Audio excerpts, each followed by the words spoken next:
ایک ایسی وادی جو جنوں، پرندوں، بھوتوں اور عجیب و غریب مخلوقات کی وجہ سے جانی جاتی ہے۔ ایسا پہاڑ جہاں ہمیشہ اندھیرا رہتا ہے، چاند اور سورج کی روشنی وہاں کبھی نہیں پہنچی۔ وہ وادی جہاں آج تک کوئی شخص نہیں پہنچ سکا۔ کیا یہ وادی جنوں کی دنیا ہے یا کسی اور دنیا میں جانے کا پراسرار راستہ؟ کوہ کاف کا نام سامنے آتے ہی کوئی گمشدہ عربی کہانی دماغ میں آتی ہے، ایسی کہانی جو پریوں اور جنوں سے جڑی ہوتی ہے۔ جبل کاف یعنی کوہ کاف مشرقی وسطیٰ اور عربوں کے مشہور افسانوں میں ایک افسانوی پہاڑی سلسلے کا نام ہے۔ اسلامی روایتوں میں کوہ کاف کو جنوں کا وطن بھی کہا جاتا ہے، جسے خدا نے چمکتے زمر سے بنایا ہے، جبکہ ایرانی روایتوں کے مطابق یہ علاقہ شمالی علاقوں میں تھا، جن علاقوں میں انسان قبضہ کرنے سے ناکام رہے، کیونکہ قدیم علم نے ان بلند پہاڑی علاقوں کو اسرار میں چھپا رکھا تھا۔ کوہ کاف دراصل ایک طویل پہاڑی سلسلے کا نام ہے۔ یہ زمین کا سب سے دور دراز مقام کہا جاتا ہے، جو داستانوں میں زرتشت کی زمین اور بسمرغ نامی پرندے کی وجہ سے مشہور ہے۔ کہتے ہیں کہ کوہ کاف سبز زمرد پر مشتمل ہے، جس کے عکس نے آسمان کو سبز رنگ عطا کیا ہے۔ کوہ کاف کو جنوں کا شہر بھی کہا جاتا ہے، جہاں زمانہ قدیم میں جنات کی نسلوں نے بہت ساری حکومتیں قائم کی تھیں۔ امام قزوینی لکھتے ہیں کہ کوہ کاف کئی علاقوں میں پھیلا ہوا ہے، جس میں 70 زمینیں چاندی کی ہیں، 70 زمینیں سونے کی اور 70 زمینیں مشک کی۔ عربی کتابوں کے مطابق کاف پہاڑی سلسلوں میں سب سے اونچا تھا، جو اللہ کی طرف سے زمین کو سہارا دینے کے لیے بنایا گیا تھا، اور اس دنیا میں جتنے بھی پہاڑی سلسلے ہیں، تمام سلسلوں کی شاخیں زیر زمین کوہ کاف سے جڑی ہیں۔ اس طرح کوہ کاف کو اس زمین کا سب سے بڑا پہاڑ کہا جاتا ہے، تمام پہاڑی سلسلوں کا مرکز ہے۔ زکریا القزوینی نے 13ویں صدی میں اپنی ایک کتاب عجائب المخلوقات میں کہتے ہیں، جس میں انہوں نے یہ نظریہ دیا ہے کہ آسمان کو خدا نے تھام رکھا ہے تاکہ وہ زمین پر نہ گرے۔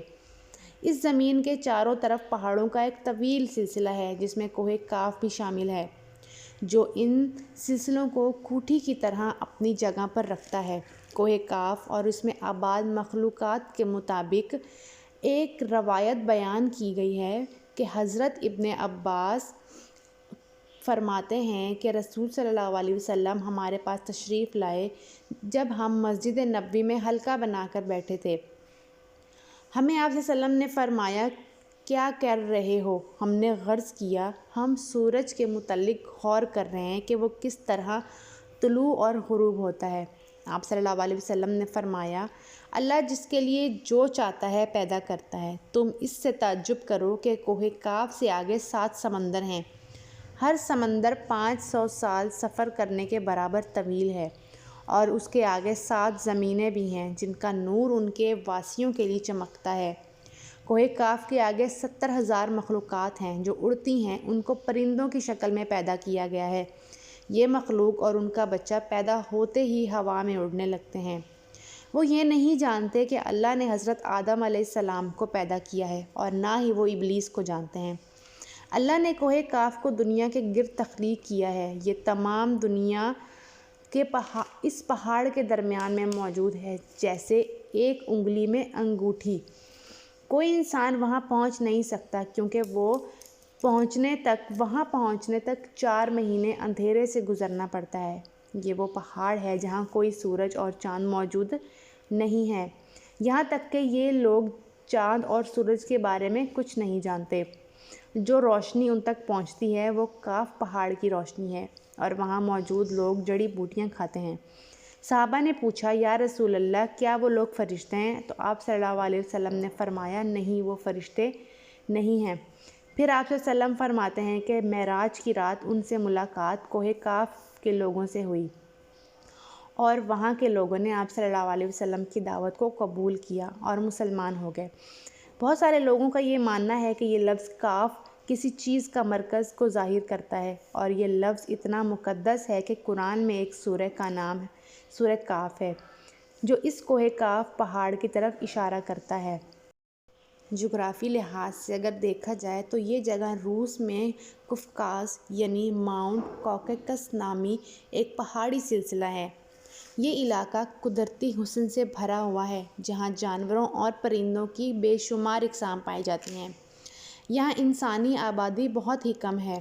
اگر کوہ کاف کو خلائی سیٹلائٹ سے دیکھا جائے تو یہ علاقہ سفید پٹی جیسا نظر آتا ہے، جبکہ بعض لوگوں کا خیال ہے کہ کوہ کاف انٹارکٹیکا کے ان ویران اور برفیلے علاقوں میں موجود ہے جو ہمیشہ بادلوں اور اندھیروں سے ڈھکے ہوتے ہیں، جبکہ کچھ لوگ اٹلانٹس شہر کو ہی کوہ کاف کا نام دیتے ہیں، جو کسی بڑے عذاب کی وجہ سے تباہ ہو چکا ہے۔